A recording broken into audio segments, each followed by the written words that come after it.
ముఖ్యమంత్రికి చిత్తశుద్ధి ఉంటే ప్రవేశపెట్టండి శ్వేతపత్రం. మీ అన్నదమ్ములతో మీరు కుదుర్చుకున్న కాంట్రాక్టులు కాదు.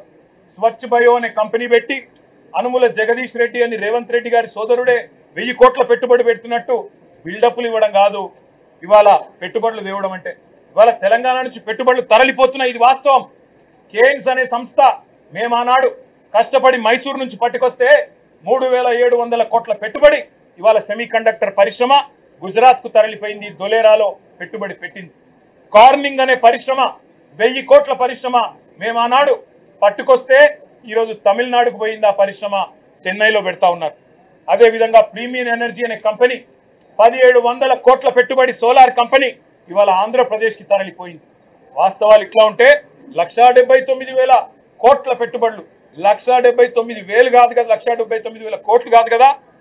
ఈ ప్రభుత్వం ఎంత అసమర్థ ప్రభుత్వం అంటే కొత్తగా ఒకరు కూడా పెట్టుబడి పెట్టడానికి ముందుకొచ్చే పరిస్థితి లేదు.